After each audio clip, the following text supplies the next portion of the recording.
हिंदुस्तान में लास्ट कुछ दिनों से खास करके कर्नाटका पे जिस तरह से मुस्लिम हमारी बहनों के साथ डिस्क्रिमिनेशन हो रहा है हिजाब को लेकर, आखिर क्यों कोई नहीं बोल रहा है। जो लोग मुसलमान की वोट चाहते हैं, जो लोग मुसलमान की वोट लेके कहते हैं हम तुम्हारी रहनुमा हैं, आखिर वो लोग क्यों खामोश हैं। चुनाव आते ही हमारे ऊपर सेकुलरिज्म और बीजेपी को हराने की जिम्मेदारी थोपा दिया जाता है कि आप इनको हराने की जिम्मेदारी आपकी है, मगर हमारी इश्यूज जो है उस पर कोई नहीं बोलता।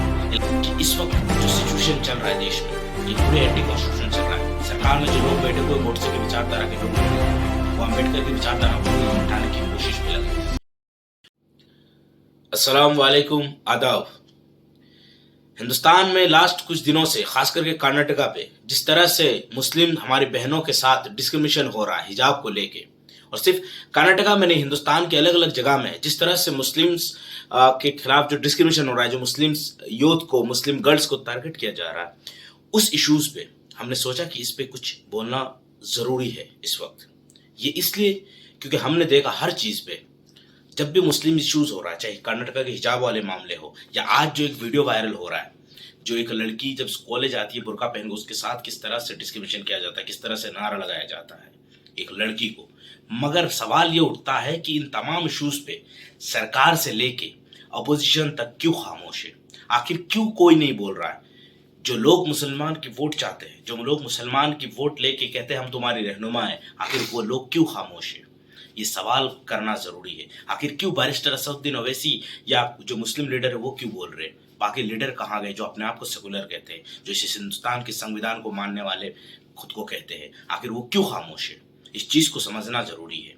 सिर्फ इस पे नहीं कि हिजाब वाले मामले इसलिए सब खामोश है। इससे पहले हमने देखा हमारी बहनों को जो तस्वीर बेचा गया था, नीलामी किया जा गया था प्रोस्टिट्यूट के लेडीज और बुलेडीज पे, उस पर भी खामोश थे सब।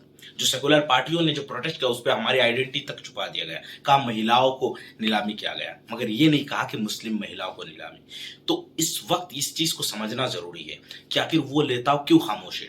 क्या वो भी सॉफ्ट हिंदुत्व की राजनीति कर रहे हैं जैसे बीजेपी हार्ड हिंदुत्व की राजनीति करता है। इस चीज को समझना जरूरी है। इस वक्त की सिचुएशन अगर देखेंगे, चुनाव आते ही हमारे ऊपर सेकुलरिज्म और बीजेपी को हराने की जिम्मेदारी थोपा दिया जाता है कि आप इनको हराने की जिम्मेदारी आपकी है, मगर हमारी इश्यूज जो है उस पर कोई नहीं बोलता है। इलेक्शन जाने के बाद कोई हमारे इश्यूज पे नहीं बोलता है।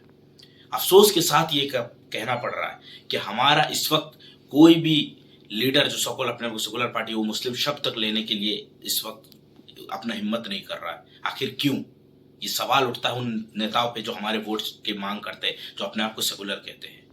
चुनाव चल रहा है उत्तर प्रदेश में, तमाम जगह और भी स्टेट में चुनाव चल रहा है। अपना वोट सब लोग हम देंगे, मुस्लिम सब अपना अपना वोट करेंगे अपना डेमोक्रेटिक राइट से, मगर इस बात को याद रखिएगा कि वोट और तमाम चीज चूज करते हुए ऐसे शख्सियत को चुनिए जो आपके हक पे बोले, जो आपकी इश्यूज को उठाए, जो आपकी इश्यूज को पार्लियामेंट में बोले। मैं समझता हूं कि इस वक्त जो सिचुएशन चल रहा है देश में, ये पूरे एंटी कॉन्स्टिट्यूशन चल रहा है। सरकार में जो लोग बैठे हुए गोडसे की विचारधारा के लोग बैठे हुए हैं, वो अम्बेडकर की विचारधारा को मिटाने की कोशिश पे लगे हुए, वो संविधान को मिटाने की कोशिश पे लगे हुए हैं। और जो अपोजिशन में बैठे हुए हैं वो भी गोडसे की विचारधारा पे ही चल रहे, मगर वो सामने संविधान की बात करते हैं मगर दिल पे गोडसे की विचारधारा को लेकर चलते हैं, दिल पे आरएसएस की जो विचारधारा उसको लेकर चलते हैं। इश्यूज पे इस तमाम मुद्दे पे हमें देखना जरूरी है। उम्मीद है कि तमाम जो नौजवान उनसे गुजारिश करेंगे कि आप अपनी जो फैसला है, अपनी वोट का इस्तेमाल सही से करके मुस्लिम लीडरशिप को आगे करिए, अपनी नेताओं बनाइए जो आपके इश्यूज को पार्लियामेंट या असेंबली में उठाए। हर दौर पे हम पिटे थे, चाहे कांग्रेस हो, समाजवादी हो, जितने भी सेकुलर पार्टी, हर दौर पे हम पिटे थे, मगर हमारे दर्द कोई बयान नहीं करता है। हमारे इलेक्शन के टाइम पे सिर्फ हमारे वोट जरूरी होता है, मगर इलेक्शन के बाद हमारे कोई इश्यूज नहीं होता है। सब तमाम लोगों से एक अपील करता हूं कि अब जो ये हमारी इश्यूज जो है, तमाम इश्यूज ये हमको खुद उठाना पड़ेगा। इश्यूज पे हमें लीगली लड़ना पड़ेगा, डेमोक्रेटिक वे से लड़ना पड़ेगा, जो हमें संविधान ने अधिकार दिया है। इस लड़ाई को अपने वोट के साथ इस्तेमाल करके अपनी लीडरशिप को तैयार करिए और इसके बाद अपने इश्यूज को लड़िए। तो इससे क्या होगा कि हमारे इश्यूज जो है उसको पार्लियामेंट असेंबली में उठेगा तो सरकार को मजबूरन में इस पे एक्शन लेना होगा। शुक्रिया।